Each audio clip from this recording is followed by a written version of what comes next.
জীবন মধুর মরণ নিঠুর তাহারে দলিব পায়, যতদিন আছে মোহের মদিরা ধরণীর পেয়ালায়। আমার স্নেহের ছাত্রছাত্রীরা, বিস্মরণী কাব্যগ্রন্থের পান্থ কবিতাটি সম্পর্কে তোমরা অনেকেই জানতে চেয়েছ।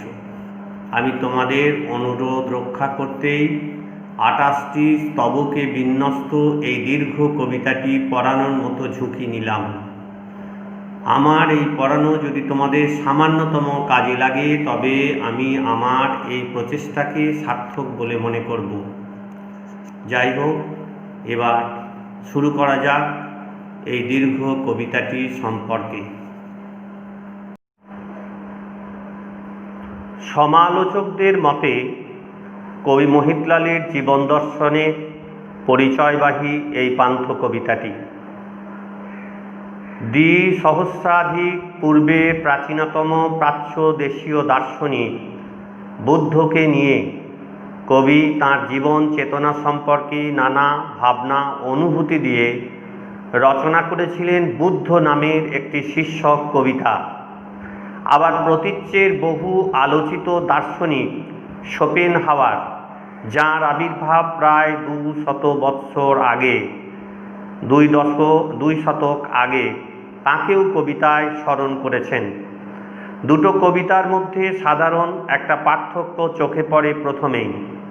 এই কবিতায় উদ্দিষ্ট দার্শনিকের নামটি কবি শিরোনামে বা কবিতার মধ্যে কোথাও উল্লেখ করেননি। শুরুতে শুধু বন্ধনীর মধ্যে দার্শনিক সন্ন্যাসী শোপেনহাওয়ারের উদ্দেশ্যে এই শব্দগুচ্ছ ব্যবহার করেছেন। এই সূত্র থেকেই সত্য সন্ধানে নিরন্তর পরিক্রমাশীল অকৃতদাস শোপেনহাওয়ারের দার্শনিক পথ চলার মূল্যায়ন কবি করবেন, এমন অনুমান করা স্বাভাবিক। জার্মানির খ্রিস্টান পরিবারের সন্তান শোপেনহাওয়ার অল্প বয়স থেকেই খ্রিস্ট ধর্মের মধ্যে অসারতা প্রত্যক্ষ করেছেন। চিত্ত থেকে প্রবৃত্তি উৎপাটন না করলে মানুষের জীবনে দুঃখ ঘুচবে না। The less we exercise will, the less we shall suffer. আকাঙ্ক্ষা নেই, কাঙ্ক্ষণীয় নেই, বস্তু সংসার বা জগৎ নেই, আমাদের সামনে থাকে শুধু নিরন্তর শূন্যতা। এমন উপলব্ধি থেকে আত্মাকে আশ্বস্ত করার বা দীক্ষিত করার মন্ত্র খ্রিস্ট ধর্মে খুঁজে পাননি এই পাশ্চাত্য দেশীয় দার্শনিক। তাঁর রচিত the world as will an idea 1818 সালে রচিত এই গ্রন্থে তিনি জীবনকে যেভাবে বর্ণনা করেছেন, তাতে জীবন দুঃখময় বলেই মনে হয়েছে। শোপেনহাওয়ার ব্যক্তিগত জীবনে নারী সম্পর্কে কৌতূহলী বা সশ্রদ্ধ ছিলেনই না, বরং নারী বিদ্বেষী হিসাবেই তিনি সাধারণভাবে পরিচিত ছিলেন। নিজের বাবার সঙ্গে তাঁর সম্পর্ক মোটের উপর ভালো থাকলেও মায়ের প্রতি তিনি একেবারেই শ্রদ্ধাশীল ছিলেন না। তারই সুদূর প্রসারী ও গভীর প্রভাব পড়েছিল তাঁর নারী ভাবনায়। শোপেনহাওয়ারের প্রবৃত্তি বর্জন আর নারী বর্জন তাঁকে শুষ্ক ধূসর ঊষর জীবনপথের পথিক করেছিল। জীবনে মাধুর্যের আস্বাদ তাঁর কাছে থেকে গিয়েছিল অধরাই। মহিতলালের জীবনপ্রেম, ঋষি ও দার্শনিকের উপলব্ধির শূন্যতাকে যেভাবে প্রত্যক্ষ করেছেন, প্রশ্ন করেছেন, তারই সাবলীল উপস্থাপনা আছে পান্থ কবিতায়। আমরা এখন স্তবক ধরে ধরে বিশ্লেষণ করে কবিতার উপজীব্য বিষয়টিকে বুঝে নেওয়ার চেষ্টা করব। স্তবক 1। জগতের বহির্দ্বারে পরিশ্রান্ত কে তুমি পথিক, চলে না চরণ যুগ, দাঁড়াইলে তরণের তলে, যেতে মন নাহি সরে, জীবন যে মরণ অধিক, মিটে না পিপাসা আর ধরণী তিক্ত হলাহলে, নেহারিলে ঊর্ধ্বাকাশে জ্যোতিষ্কে জ্যোতি অনিমিক, শশীহীন অন্ধকারে অনির্বাণ শীতল অনলে, জুড়ালো না তপ্তভাল সুপ্তি নাই, বিশ্ব বাঁধা স্বপন শৃঙ্খলে। জীবনকে ইতিবাচক দৃষ্টিতে দেখেননি শোপেনহাওয়ার। তাই পৃথিবী তথা সমগ্র জীবন পরিক্রমান্তে যখন জগতের দিকে পিছন ফিরে দাঁড়িয়েছেন, তখন তিনি অবসাদ ক্লিষ্ট। জীবন মাধুরীর প্রসাদ কণিকাও তাঁর ভাগ্যে জোটেনি। তবু জীবন মানে অস্তিত্ব, মৃত্যুর গহন শূন্যতা, অস্তিত্বহীনতা। তাই হয়তো দার্শনিক পৃথিবী ছেড়ে যাবার সময়ে কোনো পিছুটানের আকর্ষণে বারেকের জন্য থেমেছেন। মৃত্যুর চাইতে যে জীবন বড়, এই সত্য কি উপলব্ধি করেছেন? তাই বললেন, মিটে না পিপাসা আর ধরণী তিক্ত হলাহলে, নেহারিলে ঊর্ধ্বাকাশে জ্যোতিষ্কের জ্যোতি অনিমিক। আকাঙ্ক্ষা পূরণে এবং কামনা নিবৃত্তিতে অপারগ ধরিত্রী অতৃপ্তির বেদনায় বিস্তৃত। তাই বুঝি শোপেনহাওয়ার ধরণীর মায়া পরিহার করতেছে ঊর্ধ্বদৃষ্টি মেলেছিলেন বহির্জগতে। কিন্তু সেখানে কি তিনি পেলেন? চির অন্ধকারে আবৃত মহাকাশ, নির্বাপিত কামনাবন্যীর হিম শীতল পরিমণ্ডল থেকে আশ্বাসের স্বর শোনা গেল না, পাওয়া গেল না শান্তির বাণী। সেখানেও কোনো নিশ্চিন্ততা নেই। নিদ্রার বিশ্রাম, ক্লান্তির অপনোদনের সুযোগ কোথায়? আর তার বৈপরীত্যে পৃথিবীর বুকে আছে ঘুমের পরশ, যার মধ্যে নামে শান্তি আসে স্বপ্ন। কত কামনা বাসনা নিয়ে মহাজাল রচনা করে স্বপ্ন। ঋষি দার্শনিক সেই স্বপ্ন ছেড়ে কি কোনো সত্যের আলো দেখেছেন? স্তবক 2। যুগ যুগান্তের ভূমি ক্লিষ্ট দেহ পরীক্ষীণ, সংসারের পুরী প্রান্তে নামাইলে বাসনার ভার। লালসার স্থলপদ্ম মুঠিতলে বিবর্ণ মলিন, রূপে রজত রাশি মনে হয় মৃত্তিকা অসার। হাসিসে রঙিন ধুলা, অশ্রু নয় অভ্র সে কঠিন। কীর্তির কিরীটমণি জঞ্জাল সে যে পথ পরিখার। প্রাণ তবু জলে হেরো ধিকি ধিকি, ভস্ম স্তূপে যেন সে অঙ্গার। সত্য সন্ধানী পথিক নিরলস সাধনা নিয়ে অভীষ্ট লাভ করতে চেয়েছেন। এই পথ পরিক্রমা করে ক্লান্ত তিনি, শীর্ণ হয়েছে তাঁর দেহাবয়ব। এমন করে কামনা বিসর্জন দেবার, পার্থিব সংসারে বিষয় স্প্রিয়া ত্যাগ করবার দৃষ্টান্ত মহাসন্ন্যাসীরা যুগে যুগে রেখে গেছেন। শ্রীরামকৃষ্ণ কথামৃততে আমরা টাকা মাটি মাটি টাকার কাহিনী পড়েছি। তার মতোই মনে হয় শোপেনহাওয়ার প্রসঙ্গে মহিতালের ভাবমূর্তি চিত্রণ। লালসার স্থলপদ্ম মুঠিতলে বিবর্ণ মলিন, রূপে রজত রাশি মনে হয় মৃত্তিকা অসার। হাসি কান্না তার কাছে অর্থহীন, জড়বস্তু মাত্র। এমনই তিনি নিস্পৃহ। হাসি যে রঙিন ধুলা, অশ্রু নয় অভ্র সে কঠিন। নিরাসক্তির সাধন পথে খ্যাতি কীর্তি যশ বিঘ্ন কণ্টক তুল্য। একথা বোঝাতেই তিনি লিখেছেন, কীর্তির কিরীটমণি জঞ্জাল যে পথ পরিখার। পথকে পরীক্ষার সঙ্গে উপমিত করার পেছনে মহিতলের গূঢ় অভিপ্রায় আছে। পরীক্ষা হলো গড় খাই, দুর্গ বা প্রাসাদ। সুরক্ষিত করবার জন্য তাকে ঘিরে গভীর খাত তৈরি করা হতো, তাকে বলে পরীক্ষা। জল ভরা এই খাত অতিক্রম করা সহজ হতো না শত্রুপক্ষে। সাধনায় সিদ্ধি লাভ করতে গেলে বা দুর্গ অধিকার করতে গেলে পরীক্ষা পার হতে হবে। খ্যাতি কীর্তি লাভে সেই পথ আরও দূর অতিক্রম্য হয়ে উঠবে। তাই জাগতিক কামনা বাসনার সমস্ত কাঁটাগুলো তুলে নিরাসক্ত সন্ন্যাসী হতে চেয়েছিলেন শোপেনহাওয়ার। কিন্তু তৎসত্ত্বেও প্রাণের অমৃত বার্তাকে তিনি কি পারলেন নিভিয়ে দিতে? মৃত কামনার আপাত ভস্মস্তূপের আড়ালে চিত্তের অপ্রশমনীয় বাসনাবন্যী জ্বলতেই থাকে। প্রাণ তবু জলে হেরো ধিকি ধিকি, ভস্মস্তূপে যেন সে অঙ্গার। সত্যি তো।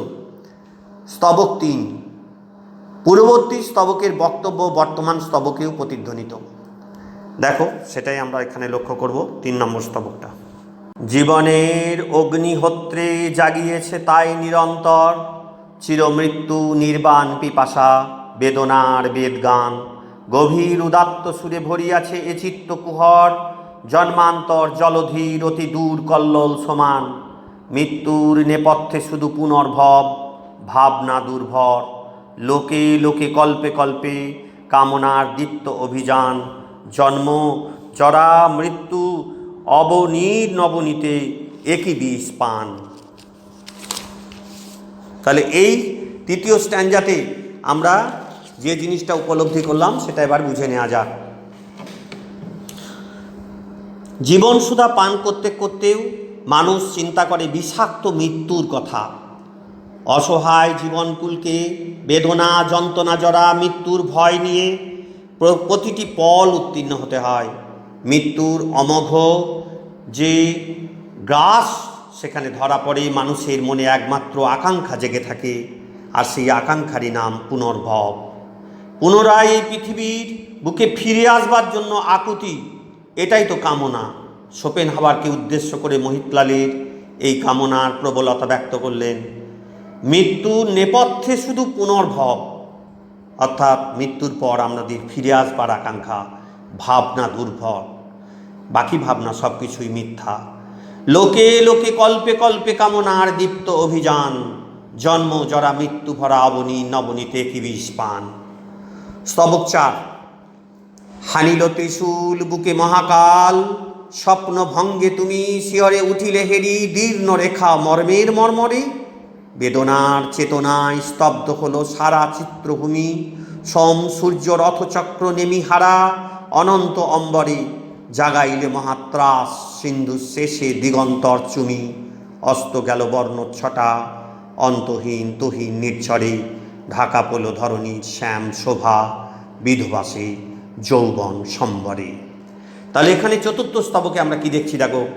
মহাকালের নিয়ম বলে আঘাত নেমেছিল সেই দার্শনিক সন্ন্যাসীর বুকে, যখন তার সামনে থেকে জগৎ সংসার বিলুপ্ত হয়ে যেতে বসেছিল। পৃথিবীর নিষ্প্রাণ বর্ণহীনতায় তিনি লক্ষ্য করলেন তার চোখে মহাকাশের গ্রহ নক্ষত্র যেন গতি হারিয়ে কক্ষাবর্তনের নিয়ম লঙ্ঘন করেছিল। বেদনা তার কাছে এমনই বিপর্যয়বাহী। আবার তাকে অস্বীকার করার অর্থ হৃদয়ের বোধ অনুভূতিকে অস্বীকার করা। নিষ্প্রাণ বিভক্তির মধ্যে হৃদয়ের উত্তাপহীন তুষার শীতলতা পৃথিবীর স্বভাব শ্যামল প্রাণবন্ত রূপের উপরে বৈধব্যের আস্তরণ বিছিয়ে দিল। তাই কবি কি বললেন? অস্ত্র গেল বর্ণচ্ছটা অন্তহীন তুহিন নির্ঝরে, ঢাকা পড়ল ধরণী শ্যাম শোভা বিধবা সে যৌবন সম্বরে। স্তবক 5। মানুষের সরোবরে কলহংস ত্যাজিল মৃণাল, হেমপদ্ম মরে গেল সপ্ত ঋষি নিত্য ফিরে যায়, ভাসে না সলিলে আর অপ্সরার মুক্ত কেশজাল, পুষ্পহীন ধনু তৃণ মনাসী সভয়ে লুকায়, সন্ধ্যা আসে ম্লান মুখ নিশিথিনী গম্ভীর ভয়াল, দিবসের পরিশেষে তন্দ্রা আছে নিদ্রা নাই, তাই আছে ঘোর দুঃস্বপ্ন সাথী নাই নয়নের লোর যে মুছায়। শোপেনহাওয়ারের উপলব্ধিতে পৃথিবীর যাবতীয় উপকরণ, প্রকৃতির সৌন্দর্য, লোক বা মানবিক প্রীতি মাধুর্য কোনো কিছুই সদর্থ রূপে ধরা দেয়নি। সংসারের আনন্দিত মুখচ্ছবি তাঁর চোখে অপসৃত, সুষুপ্তির তন্ময়তাও দুর্লভ, স্বস্তি শান্তি সব কিছুই অবলুপ্ত। দুঃখে ও দুঃস্বপ্নে আত্মজনের প্রশান্ত সাহচর্য হারিয়েছে জীবনের অভিজ্ঞতা। এই সমস্ত নেতিবাচক দিকই আলোচ্য দার্শনিকের দর্শনে কবি দেখতে পেয়েছিলেন। আর সেই জন্যই তিনি বললেন, দিবসের পরিশেষে তন্দ্রা আছে নিদ্রা নাই, তাই আছে ঘোর দুঃস্বপ্ন সাথী নাই নয়নের লোর যে মুছায়। স্তবক 6। সেই স্বপ্ন ভাঙিবারে কি সাধনা তব স্বপ্নহর, কাম নারী পাপ বলি বিরচিলে তারি বিভীষিকা, দিব জীবন দর্পণে তার নিহারিয়া মূরতি ভাস্বর, আর্তকণ্ঠে ফুকারিলে নিখিলের এ মনোহারিকা, সুলোহন্তা নিমুণ্ড মালিনী তার প্রহারে জর্জর, কাঁদিতেছে সপ্তলোক ভ্রান্ত পান্ত হেরি মরিচিকা, ঘুরিতেছে দেহে দেহে ভালো করি নিত্য নব মরণের টিকা। তাহলে জীবনের দুঃখ দুর্দশা দুঃস্বপ্নের মতো জড়িয়ে থাকে জীবনে। জগৎকে সেই দুঃখ থেকে মুক্ত করতে চেয়েছিলেন শোপেনহাওয়ার। অপ্রাপ্তির ফলে হতাশা, তাই পাওয়ার আশা ত্যাগ করতে বলেছেন তিনি। পাপ কর্ম করলে শাস্তি ভোগ করতে হয়, কামনা পোষণ করাও পাপ। এর প্রায়শ্চিত্ত করতে গিয়ে মানুষ সহস্র দুঃখের বিভীষিকার মুখোমুখি হয়। আপাত সুখের প্রলোভনে যে আকাঙ্ক্ষা হাতছানি দেয়, পরিণামে তারই আঘাতে জর্জরিত হয় বিভ্রান্ত মানুষ। ভ্রান্ত পান্ত হেরি মরিচিকা ঘুরিতেছে দেহে দেহে, ভালে পরি নিত্য নব মরণের টিকা। স্তবক 7। রুধির ধর্ম হইবারে প্রাণহীন শিলা, করেছিলে জ্ঞান যোগ একেবারে দীর্ঘ পথবাসে, নেহারিলে ক্ষুব্ধ মনে জীবযজ্ঞে প্রকৃতির লীলা, একাকী জাগিলে যোগী জগতে নিদ্রা অবকাশ, স্বপ্ন দেখে চরাচর শুধু তব দৃষ্টি অনাবিলা, সারা রাত্রি নির্নিমেষ নিরখিলে ব্যথা রুদ্ধশ্বাসে। প্রাণধর্ম নিরোধ করে ধমনী রক্ত প্রবাহকে বিপরীত অভিমুখে প্রবাহিত করার সাধনা করেছিলেন শোপেনহাওয়ার। অর্থাৎ জীবকুলের স্বাভাবিক প্রবৃত্তির নিবৃত্তি চেয়েছিলেন তিনি। সেই জ্ঞান যোগ যে মার্গ তাকে দেখিয়েছিলেন, তাতে প্রাণের সঞ্জীবন নেই, আছে বিশুদ্ধতা। আত্মা যেন স্থাণু প্রস্তরের মতো হয়ে ওঠে।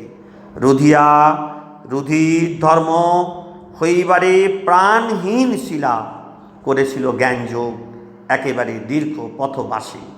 গীতায় যে জ্ঞানযোগ, কর্মযোগ আর ভক্তিযোগের কথা বলা হয়েছে, এখানে সেই জ্ঞানযোগের কথা বলা হলো।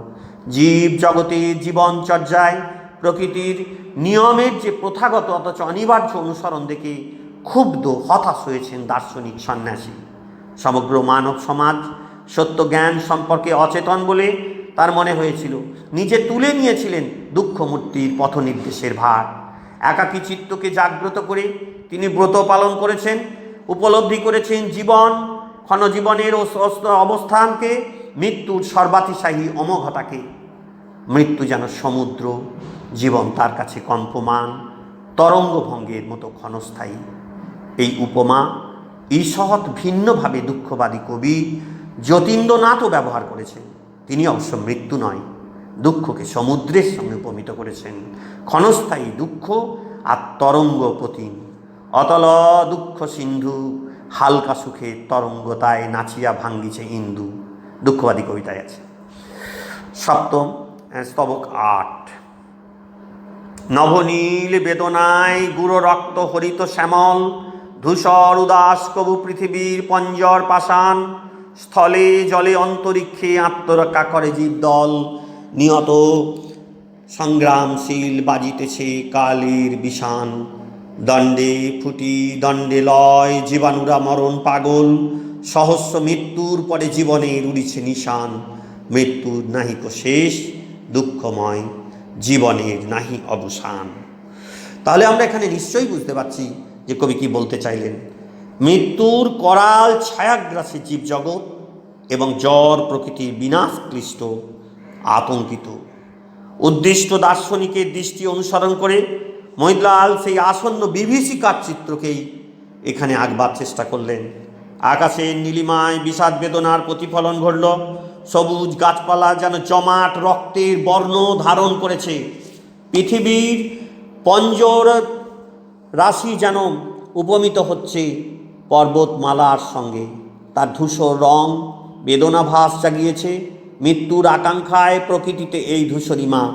জীবজগৎ আবার তাদের নিজস্ব উপলব্ধিতে সংগ্রাম করে চলেছে মরণের বিরুদ্ধে, যাকে বলে স্ট্রাগল ফর এক্সিস্টেন্স, অর্থাৎ জীবন সংগ্রাম।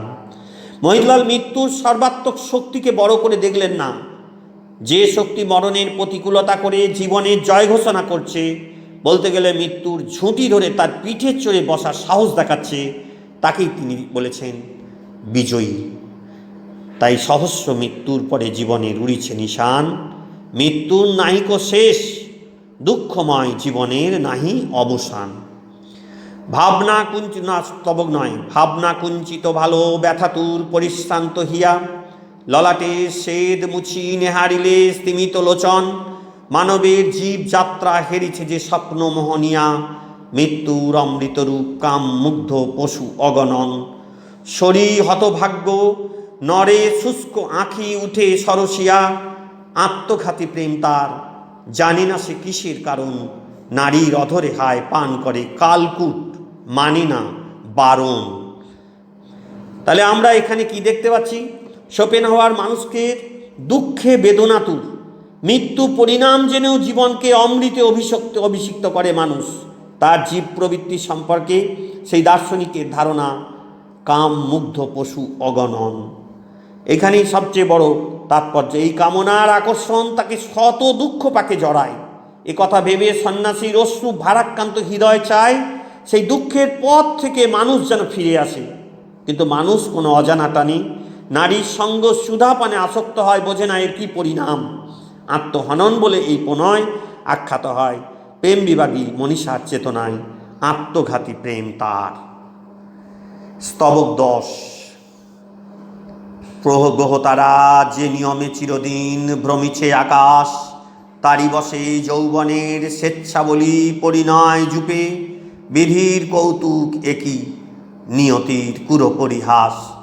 জীবচক্র ঘুরাবারে মজে নর রমণীর রূপে, তারই লাগি হাস্যমুখ নেত্রতাই বিদ্যুৎ বিভাস। তবু হেরো চায় চোর প্রেয়সী চোখে চুপে চুপে, জানে মনে আরও কত ভাগ্যহীনে মজাইবে জন্ম জরা কূপে। তাহলে জীবচক্র ঘোরাবারে মজে নর রমণীর রূপে, তারই লাগি হাস্যমুখ নেত্রে তাই বিদ্যুৎ বিভাস। পুরুষ নারীর মিলনে সন্তানের জন্ম বংশধারা রক্ষা হয়। চিরাচরিত প্রাকৃতিক নিয়ম বশে অতিক্রম করার শক্তি সাধারণ মানুষের যে নেই, সেই কথাটাই এখানে পরোক্ষভাবে বুঝিয়ে দিলেন। স্তবক 11। তাই তুমি পলাতক রমণীরে করণী প্রণতি, প্রকৃতির লাস্যলীলা হেরিয়াছে শান্ত কুতূহলে। প্রেমের দিয়েছ নাম জীব ধর্ম দেহে নিয়তি, মহের মঞ্জুরি ছড়া বিষ বীজ ধরার অঞ্চলে। হে সন্ন্যাসী, বাণী তব বেদনার অমুক অপূর্ব মূরতি, মুরছি পরিছে নিত্য অনুরক্ত মোর চিত্ততলে। কেমন আত্মীয় তুমি বুঝি না যে, তবু ভাসি নয়নাশ্রু জলে। আমরা আগেই বলেছিলাম কোথাও দার্শনিকের নাম করেননি, কিন্তু এখানে হে সন্ন্যাসী কথাটা ব্যবহার করেছেন। এবং এটা থেকে এবং কবিতার শুরুতে শোপেনহাওয়ারের উদ্দেশ্যে বলার মধ্যে আমরা শোপেনহাওয়ারকেই এখানে ইঙ্গিত করে থাকি। তাই এই স্তবকের মধ্যেও কবি কী বললেন? মহিলাল মনে করেন শোপেনহাওয়ার রমণীর রূপের আকর্ষণের নিগুড় পরিণাম জানতেন বলেই ঘর বাঁধার জন্য চেষ্টা করেননি কখনো। প্রাকৃতিক লীলারঙ্গ তিনি শুধু অসম্পৃক্তভাবে দেখে গেছেন, কখনো আত্মজীবনীর সঙ্গে তাকে জড়িয়ে নেননি। ইন্দ্রিয়জ আকর্ষণের অতিরিক্ত কোনো মহত্তর প্রেরণা হিসেবে প্রেমকে তিনি স্বীকৃতিই দেননি। তাই ফুলের লাবণ্য বিলাস, সর্বশেষে তার বীজ যে মাটিতে ঝরে পড়ে এবং তা থেকে যে অঙ্কুরিত হয় নতুন গাছ, সেই গাছ যে পাতায় ফুলে অপূর্ব সৌন্দর্যে কতটা প্রকৃতিকে মুগ্ধতার আবেশ দেয়, সেটা কখনোই দার্শনিক উপলব্ধি করতে চাননি। তাই মহিদলাল কি বললেন? প্রেমের দিয়েছ নাম জীব ধর্ম দেহের নিয়তি, মহের মঞ্জরি ঝরা বিষ বীজ ধরার অঞ্চলে। তারপর কবির একান্ত আন্তরিক সম্বোধনে বলতে চেয়েছেন এই সন্ন্যাসীতুল্য দার্শনিক অনুভূতির সঙ্গে তিনি কতখানি একাত্ম। দেশগত কালগত ব্যবধান থাকা সত্ত্বেও শোপেনহাওয়ারের বেদানুভব মহিদলালকে তার অনুরাগী করেছে। বেদনার অনুরণে কবির চোখে অশ্রু প্লাবন। হে সন্ন্যাসী, বাণী তব বেদনার অপূর্ব মূরতি, মুরছি পড়িছে নিত্য অনুরক্ত মোর চিত্ততলে। কেমন আত্মীয় তুমি বুঝি না যে, তবু ভাসি নয়ন আশ্রু জলে। স্তবক 12। যে স্বপ্ন হরণ তুমি করিবারে চাও স্বপ্নহর, তারই মায়া মুগ্ধ আমি, তারই মায়া মুগ্ধ আমি। দেহে মোর আকণ্ঠ পিপাসা, মৃত্যুর মোহন মন্ত্রে জীবনের প্রতিটি প্রহর জপিছে আমার কানে সকরুণ মিনতির ভাষা। নিষ্ফল কামনা মরে করিয়াছে কল্প নিশাচর, চক্ষু বুঝি অদৃষ্টের সাথে আমি খেলিতেছি পাশা। হেরে যায় বারবার প্রাণ মরে জাগে তবু দুরন্ত দুরাশা। তাহলে এখানে এই স্তবক 12তে কি বললেন? জীবনকে ঘিরে সহস্র স্বপ্ন দেখে জীবনবাদী মানুষ। সেই লক্ষ্যে পৌঁছাবার সংকল্প তার জীবনে একটি একটি মাত্রা যুক্ত করে দেয়। নিরাশায় পতিত থেকে কখনোই অগ্রগতির পথে যাওয়া সম্ভব নয়। জীবনের আয়ু খুব সীমিত, জীবন কিন্তু তারই মধ্যে দীপিত। সেই স্থূল দেহখানিও নির্দিষ্ট আয়ুর অধীন। তবু সব বুঝেও মানুষ হতাশায় ডুবে থাকে না। স্বপ্ন নিয়ে উদ্দীপিত হওয়াই তার মূল জীবন লক্ষণ। দার্শনিক সন্ন্যাসী শোপেনহাওয়ার সত্য জ্ঞান লাভ করার ফলে কল্পনাকে বিসর্জন দিতে বলেছিলেন। চোখে থেকে স্বপ্ন কাজল মুছে ফেলার জন্যে তার আহ্বান। কবি মহিদলাল সুন্দরের পূজারী স্বপ্নের সাধক, জগৎ জীবনের অনিত্যতা সম্পর্কে তিনি অবহিত, কিন্তু তার বেদনা তাকে গ্রাস করতে পারে না। কবি বরং অনিবার্য মৃত্যু সম্পর্কে চেতনা থেকে জীবনকে আরও গভীর করে ভালোবেসেছেন। দেহাবসান নিশ্চিন্ত জেনে দেহ দেউলের পূজা সমর্পণ করতে চান সুনিপুণভাবে, পরম ভালোবাসা ও নিষ্ঠা সহকারী। যে কামনা বাসনা রূপ নিল না, তাকে কবি রাত্রির স্বপ্নের হাত ধরে পূর্ণ করে পেতে চান। তাই স্বপ্ন তার কাছে পরিত্যাজ্য নয়, বরং বন্ধুর মতো, উদ্ধারকর্তার মতো। কঠোর নিয়তির অমোঘ বিধানের কথা জানেন কবি, তবু যেন চোখ বুজে তাকে ভুলে বা উপেক্ষা করে দূরে সরিয়ে রাখতে চান। আসল সত্য প্রতাপ বিজয় দর্পে আস্ফালন করে, কিন্তু কবি হার জেনেও হার মানেন না। প্রাণের প্রদীপে তিনি কল্পনা, স্বপ্ন ও আশার শিখা জেলে রাখেন। এই আশা সফল হওয়ার সম্ভাবনা সম্পর্কে কবি সচেতনভাবেই তাকে দুরাশা বলে আখ্যাতা করেন। যে স্বপ্ন হরণ তুমি করিবারে চাও স্বপ্নহর, তারই মায়া মুগ্ধ আমি, দেহে মোর আকাণ্ঠ পিপাসা, মৃত্যুর মহন মন্ত্রে জীবনের প্রতিটি প্রহর জপিছে আমার কানে সকরুণ মিনতির ভাষা। নিষ্ফল কামনা মারি করিয়াছি কল্প নিশাচর, চক্ষু বুঝি অদৃষ্টের সাথে আমি খেলিতেছি পাশা। হেরে যাই বারবার প্রাণে মোর, জাগে তবু দুরন্ত দুরাশা। তাহলে আজ এই পর্যন্তই। আশা করি তোমরা কিছুটা হলেও বুঝতে পারলে। আমি পরের দিনে বাকি অংশটা পড়াবার চেষ্টা করব। তোমরা এখনই ইউটিউবের এই চ্যানেলটাকে সাবস্ক্রাইব করে ফেলো, তাহলে পরবর্তী অংশটা তোমরা খুব ভালোভাবে পেতে পারবে, এবং তোমাদের আরও যে সমস্ত কবিতা একের পর এক পড়াবো সেগুলো তোমরা বাড়িতে পেতে পারবে। তাই সাবস্ক্রাইব করতে তোমরা এতটুকু দেরি করো না। ভালো থেকো, সুস্থ থেকো, সাবধানে থেকো। তোমাদের মঙ্গল হোক।